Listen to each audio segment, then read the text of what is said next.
máme třetí den, poslední den naší konference a to bude den Lublins, nebo aspoň lublinské dopoledne. Jsem velice ráda, že u nás můžu přivítat pana profesora Jeřího Bartminského a paní profesorku Stanislavu Bartminskou a že dnes vyslechneme jejich referát. Myslím, že je nijak zvlášť představovat nemusím. Pokud byste chtěli vidět něco bližšího, tak tady té knize, kterou už jsme představovali, ale Bartminští už u nás publikovali něco předtím.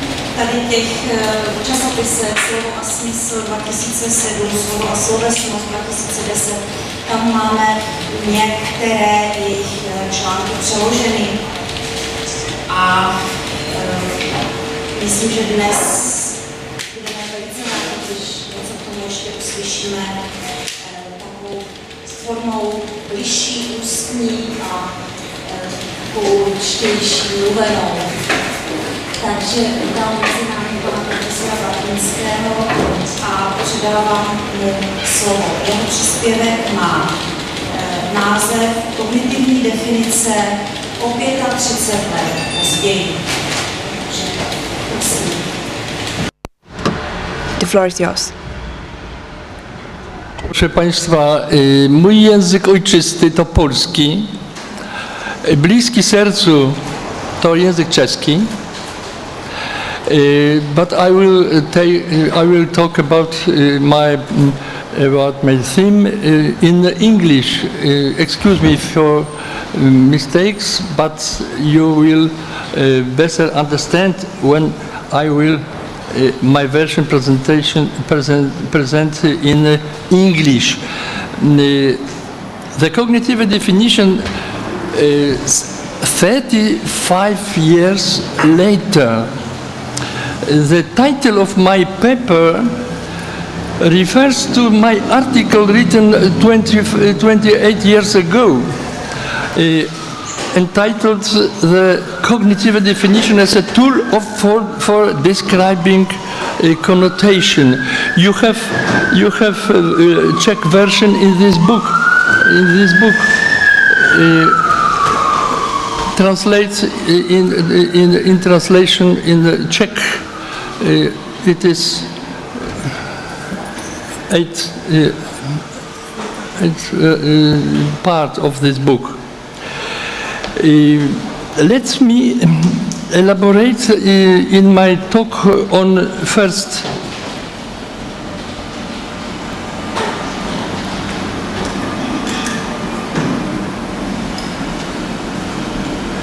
let me elaborate in this talk on first the origins of the concept of cognitive definition, its gradual development, and the most important sources of its inspiration.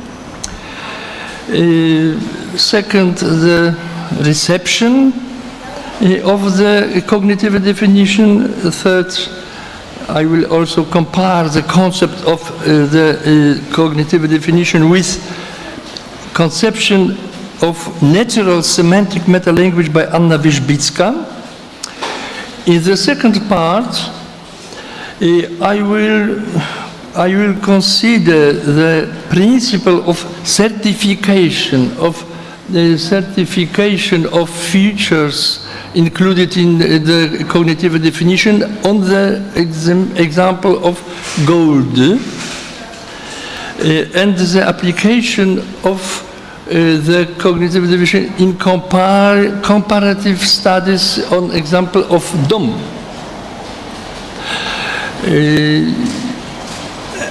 And on the end, I will consider a new perspectives for the use of cognitive definition in comparative studies undertaken within the framework of the so-called Euros 2 seminar.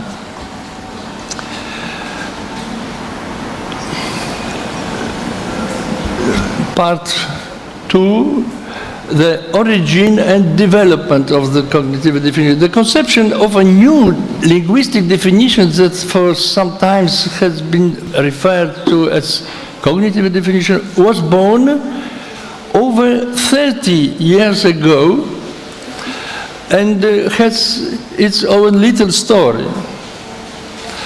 It was used for the first time in the trial issue of Dictionary of Folk Linguistic Stereotype in 18 as an alternative to minimalist definition postulated by Maciej Grochowski and taxonomic scientific definition practiced widely in the Polish lexicography.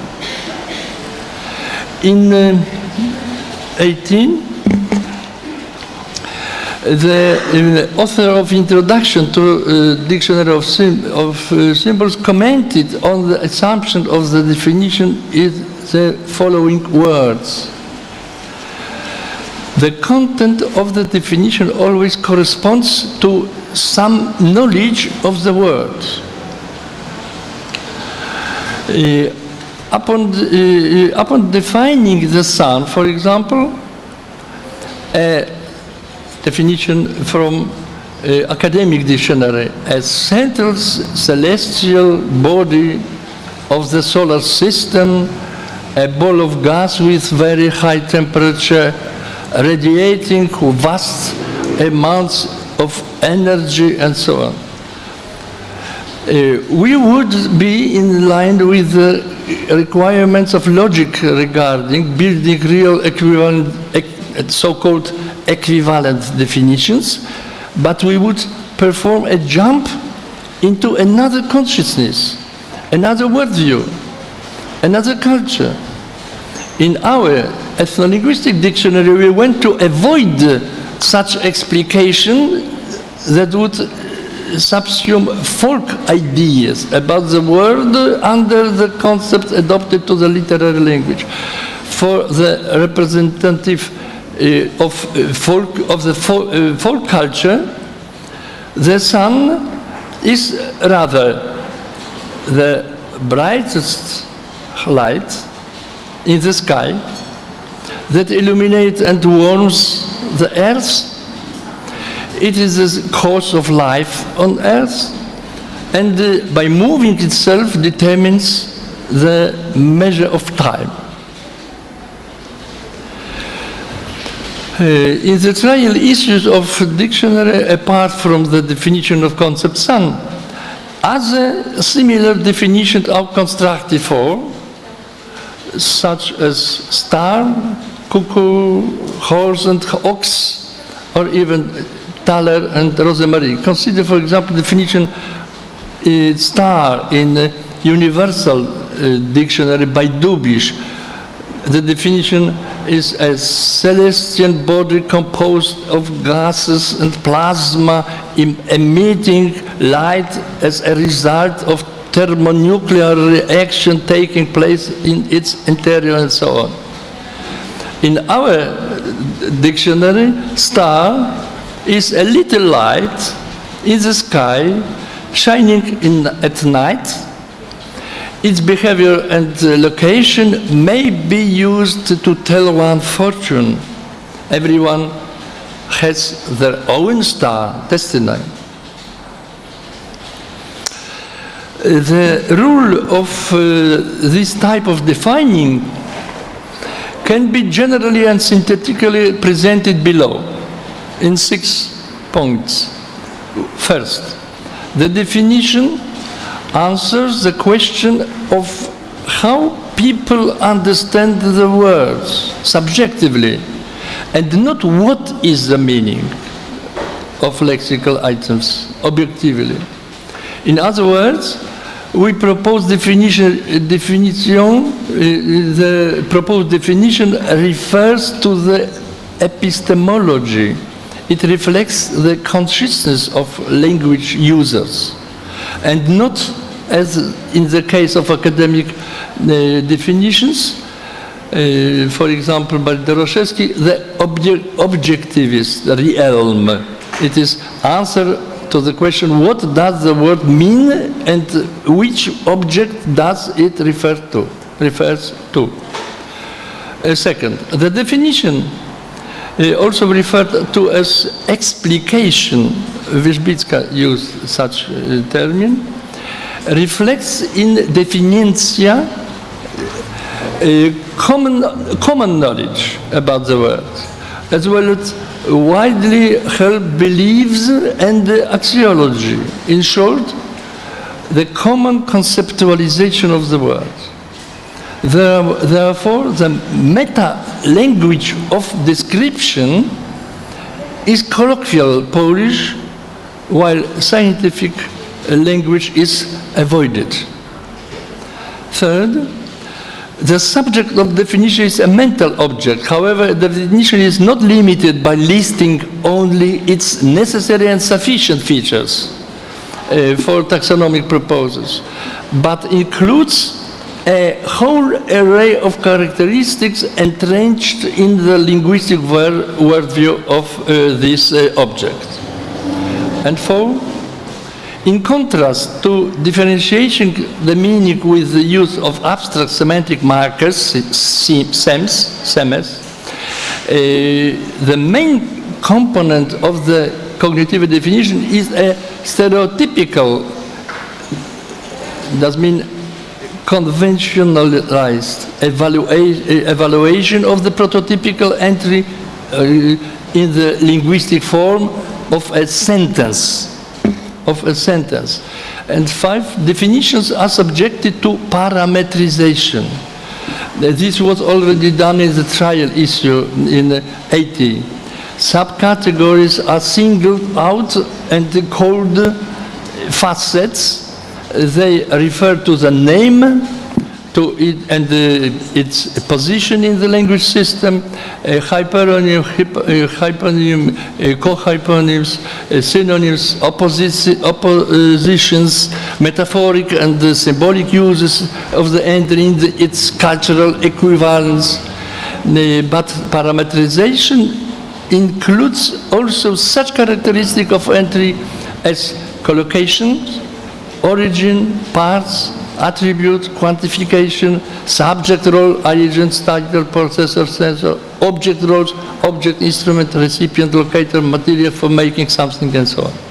And six, due to significant extension of the definition, the sample material documentation is presented as a separate text block, separated from the explication. Sources of inspiration. The fact that the cognitive definition is based on the speaker's knowledge, on the awareness of an average language user, rather than on scientific knowledge, refers to the tradition of anthropological linguistics, in particular German tradition. It is the cultural and linguistic approach postulated by Johann Herder. Language is the treasure of the thought of an entire people. And Wilhelm Humboldt, each natural language carries a certain vision of the world, worldview, Weltanschauung, and a way of perceiving of world, Weltansicht, and the character and the structure of a language expresses the inner life and knowledge of its speakers. But not only this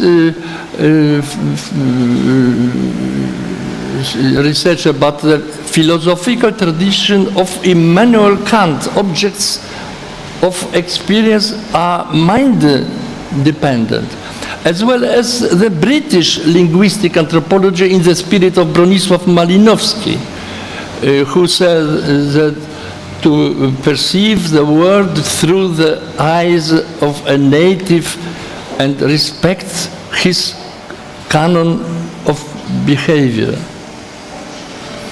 The understanding of stereotype adopted but our ethno-linguistic, cognitive ethnology owes much to Walter Lippmann and Hilary Putnam. The latter tasked linguists with developing methods of describing a stereotype, and our cognitive definition is an attempt to undertake this task. The postulate to build a definition by grouping sentential contexts that communicate stereotypical judgment about the subject and shows the lemma in various combinations corresponds to the concept of contextual definition, axiomatic definition, or definition by postulates by Ajdukiewicz, and so-called partial definitions whose rule in Polish were introduced by Tadeusz Pawłowski. And he borrowed this notion from Wiener School, Carnap and Wittgenstein. The development of the concept of the cognitive linguistics in 1984, in the article entitled Lexicography, Definition and the Description of Language, scientific taxonomic definitions were criticized, and the justification was given to the demand for going beyond the necessary and sufficient features in the direction of the connotative features. Later in the article from 88 entitled The Cognitive Definition as a Tool for Describing Connotations, the term cognitive definition was introduced. Its use was justified, and the four basic principles of the cognitive definition were formulated: content adequacy, structural adequacy, reference to a typical, stereotypical or prototypical object, and facet parametrization. The article is available in Czech as chapter 8 of book Jazyk w kontekstu kultury. The cognitive definition was introduced as a primary way to draw up articles in Słownik Stereotypów i Symboli Ludowych, published in Lublin since 1996. You can see first part of this dictionary. Color is another, but number is the same. Reception of the cognitive definition in the community of Polish linguists, the concept met with a favorable response on the part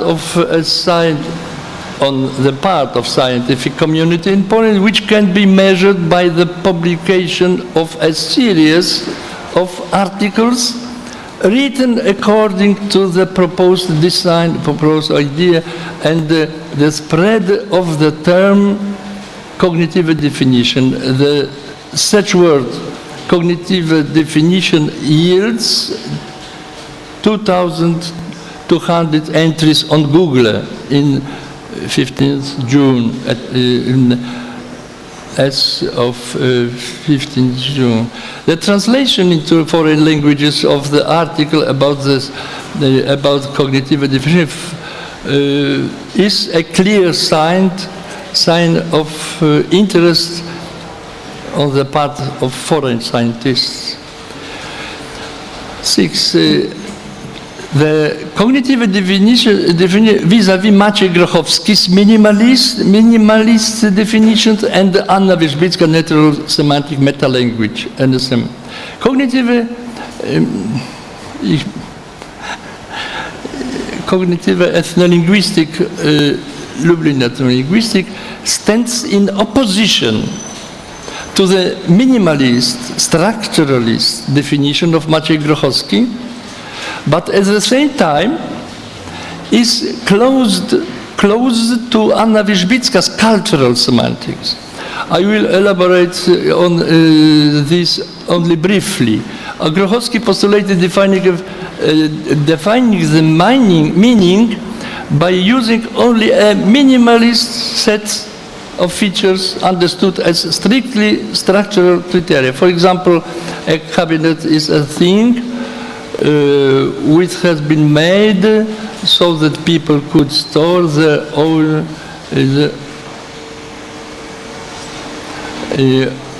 things in it, and the stool and the bed and similar. The definition consists. The definition of Grochowski consists of an overarching category and differentiating features, two elements. Unlike Grochowski, Anna Wierzbicka, similar to our Lublin ethnolinguistics, calls for capturing the meaning of words in the context of culture. Both the cognitive definition and Wierzbicka's concept have similar orientation. Also, the idea of the cognitive definition was born independently already in 1880. It was only after the publication of the book by Anna Wierzbicka, Lexicography and Conceptual Analysis, in my opinion, is the best book of Anna Wierzbicka, in my opinion, in which defining features were subjected to precise structuring and grouped into facets, that the concept of the cognitive definition has been enriched with the notion of facets and in a particular order of the facets that reflects the cognitive structure of concept was established. Let us now ponder over the question of what units and what differentiates the two approaches, Wierzbicka and Lublin ethnolinguistics, comparing the assumption of Lublin ethnolinguistics with her own concept of natural semantic meta-language. Wierzbicka wrote herself, despite the fact that we work in different fields, from different viewpoints, in different disciplinary contexts, and with different methodologies, I consider our approach to be complementary and the direction of our research to be convergent. The complementary nature both of approaches can be attributed in the fact that, among others, both stand in opposition to traditional taxonomic interpretations of lexical meaning and adopt the principle of reconstructing of meaning by the speaking subject, which in turn is derived from the philosophy of language postulated by Wilhelm Humboldt. Likewise, Wierzbicka bases her definition on the intuition of a language user. Both conceptions converge in their explication, go beyond the taxonomic features necessary and sufficient to separate the object, and take into account all semantically relevant characteristics. Both refer to lexical, phraseological, paremiological and textual sources, including stereotyped texts. Both build definition using simple sentences linked together into coherent sequences that are grouped according to facets. Nevertheless, there are also some differences. Also, both Wierzbicka and Lubin linguistics assume the principle of simplistic analysis. That means rendering complex concepts by similar ones. Wierzbicka in her explication uses elementary semantic components whose number is very limited, while Lublin ethnolinguistics operates with much richer repertoire of defining expressions, which corresponds to some degree to semantic molecules in Wierzbicka's theory. Consider, for example, the definition of mother. Mother, explained by Wierzbicka, X is Ypsilon's mother. That means at one time, before now, Ypsilon was very small. At that time, Ypsilon was inside X. At that time, Ypsilon was like a part of X. Because of this, people can think something like this about X. X wants to do good things for Ypsilon. X doesn't want bad things to happen to Ypsilon. Our definition, matka, according to Lublin ethnolinguistics, is another category. The superordinate mother is a female, but to biological aspect has a child, breastfeeds, transmits her feature to the child. Social aspect looks after, assists, provides shelter, occupies an important position in a group, occupies the most important position, punishes and beats her children, gives advices to the children, and so on.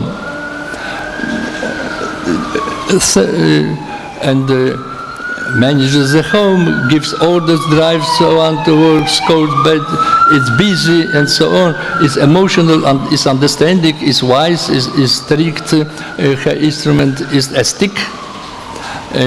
Sets an example to follow. Is dedicated. Is self-sacrificing, disinterested. And so on.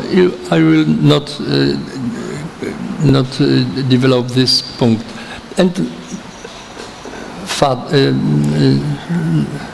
following the principle, now the important part of my paper, that the most important part of my paper is 6, the principle of certification of features included in the cognitive definition, example of gold. If we put forward the postulate that definition should bring us closer to the linguistic picture of the object, or should even recreate it, we should adopt the principle of certification of all features considered to be defining and show linguistic evidence. It is expression of Anna Wierzbicka, linguistic evidence. I would like to say about certification. The authors of dictionaries usually do not comply with this principle, with a possible exception, Banco. The principle was clearly formulated, but Anna Wierzbicka in her book Lexicography and Conceptual Analysis, and in article published in Lublin in our book, the names of animals. Since the main objective of the cognitive definition is to reflect the way of understanding a given object by speakers or of a particular language, it is on the basis of the social accepted and language-mediated knowledge of the world, categorization of linguistic phenomena, their characteristic and axiology, the quantity and quality of features given in such a definition must be subject to the certification procedure. It cannot be treated arbitrarily. Popular knowledge is contrast to scientific knowledge. It can be encapsulated in a certain circle of social conventionalized and stereotypical judgment about the object. Such features may be objectively verified because they reflect the collective awareness and knowledge. Linguistic evidence encompasses secondary and figurative meaning of a lexical item, its etymology, meaning entrenched in derivates and present in fixed collocation and phraseological units, as well as the characteristic communicated but stereotyped text, e.g. proverbs, and presupposed in individual text. In light of this criteria, the definition of gold can involve the following features. First, being a metal, due to contextual embeddedness, gold, silver, copper, and other metals. Second, precious, valuable, due to phraseological units. Somebody is like gold. Coś jest na wagę złota. Something is worth its weight in gold. Black gold, coal.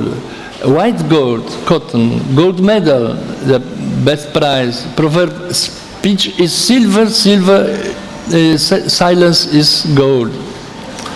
Third features. With very positive axiology, since we speak gold tongue, złotousty w polskim języku, złotousty, gold tongued, a talented speaker.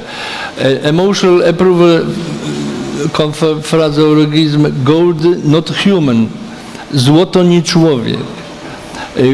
Moje złotko, in Polish, my gold one, a tender address to the loved one or to close person.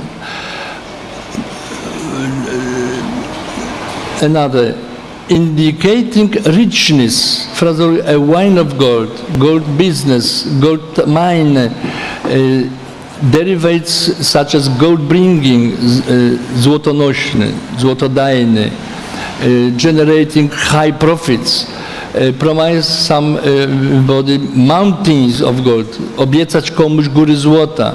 A yellow color, very important feature, confer derivates golden, gold-like color, shining like gold. Złocień, chrysanthemum, plant with goldish yellow flowers. Now, numerous lexical blends or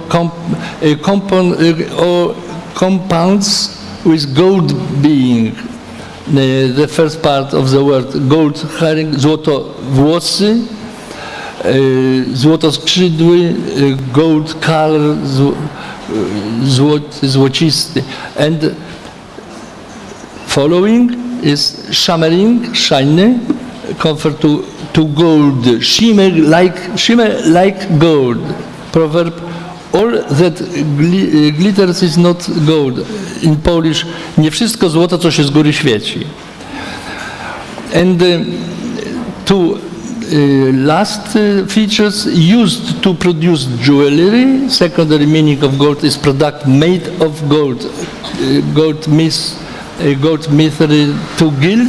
And the last, something desirable, object of desire, gold rush, gorączka złota.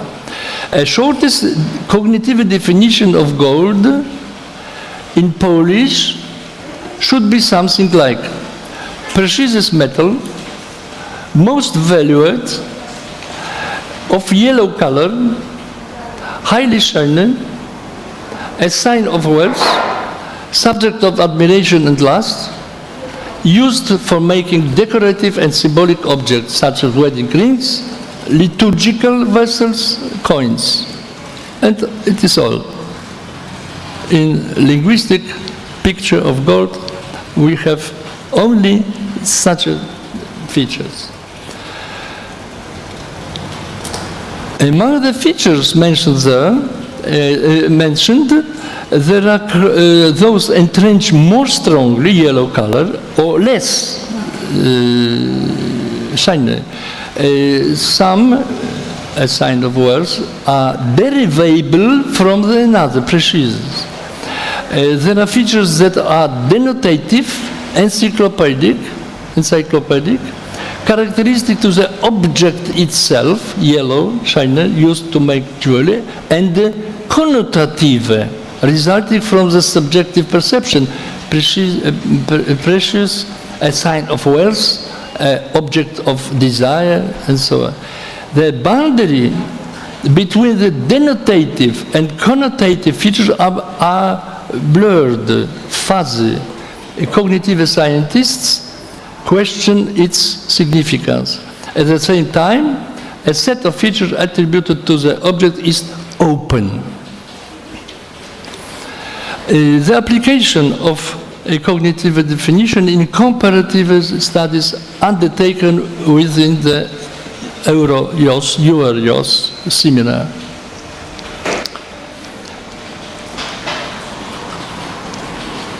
The concept of the cognitive definition was, as already mentioned, used on a large scale in Dictionary of Symbols and Stereotype. This work is not finished. We are working on it. The experience gained while developing this dictionary and the concept developed within the Polish cognitive ethnology became the point of departure and offer for associates of the Euro-YOS program who undertake comparative semantic studies on the international scale.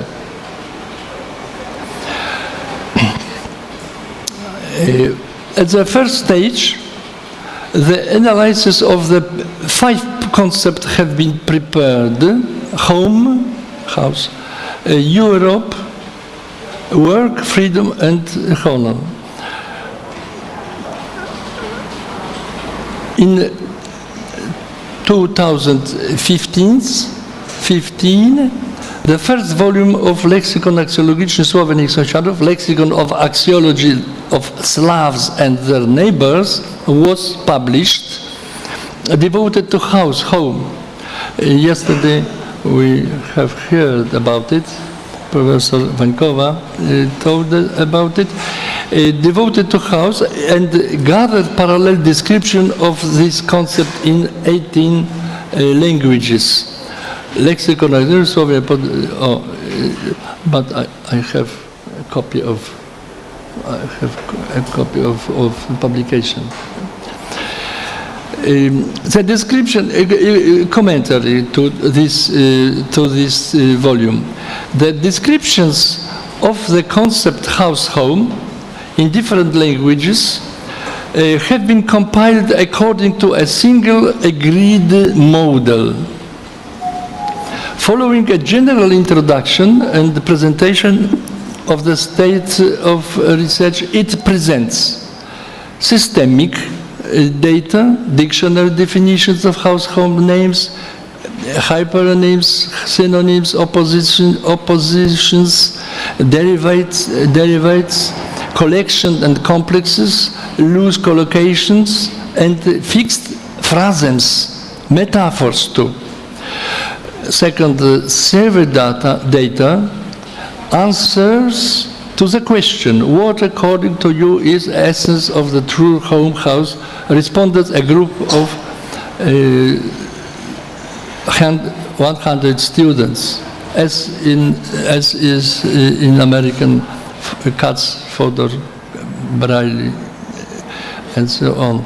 And the third, textual data derived primarily but not exclusively from the high circulation press and the national language corpora. Also three type of data, SAT, systemic, answer to the question, and the texts. The authors worked in two ways. They presented the result of analysis of each data type separately, separate descriptions, or sought to integrate them in a synthetic form using the cognitive holistic description. The methods of defining in national dictionaries of the names for house, home, such as Greek oikos, Lithuanian namai or namas, Polish and Russian dom, Belarusian chata, Lemko chyża, Czech dum and domov, Bulgarian kiszcza, Serbian and Croatian kucia, French maison, Portuguese and Spanish casa, English home, and Deutsch Heimhaus, subjected to analysis revealed differences, but also some commonalities. In all 18 languages that we examined, the names for home house are polysemous, but the definition repeats two components: place and people. These two dimensions, spatial and human, are related in the sense that people usually dwell in a certain place, building. The notion of living, dwelling, is crucial for the concept home. The conceptualization of home as a dwelling place is primarily an event, not a location, because the function of home is the most important function, living, dwelling. The basic conceptual model for house, for home, can be reconstructed as a configuration of four facets forming an ordered whole, Gestalt. Subject, event, location, function. Even is the more important. Somebody lives, dwells somewhere and satisfies the needs. Subject and location may differ. Functions are the same. The following semantic components may be ascribed to the key predicate live, dwell, being the lexical representation of the facet, function. Function, to be somewhere for a longer period or permanently, at your own place, in a familiar place, separated from the surroundings, in confinement, in order to satisfy your needs, such as sleep and rest, protection from cold, security, being with other people, including taking care of children, nurturing, bringing them up, usually also satisfy hunger, usually also personal hygiene, washing, bathing, and excreting, usually also transfer of cultural models, speech, beliefs, norms and values, and sometimes also teaching a profession, learning a living. A role of the subject living in the house is prototypically occupied by a family. In the case of Polish concept house, it is mother. In patriotic profile of Polish dom, Polish mother.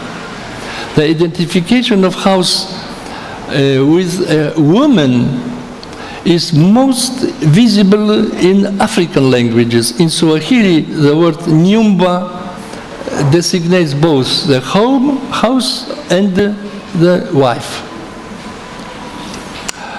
The facet location is presented in detail, and in many ways. The special physical dimension of house, its appearance, structure, materials can be referred to using a rich vocabulary, quoted abundantly in the articles and properly classified there. An important aspect of the concept home is ascribed as its axiology. In all languages, the opposition, such as own stranger, close alien, inside, outside, are clearly visible.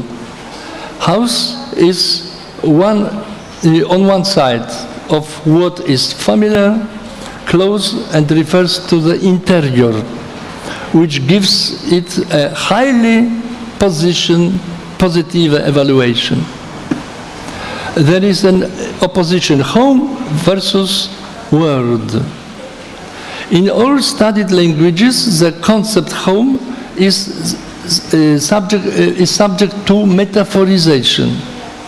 The first metaphoric extension involves the transfer of the name house to refer the nearest surroundings, country, and homeland, but also the whole world, e.g. in the Bible. Secondly, we deal with semantic narrowing with house, refers to the human body, also in the biblical tradition.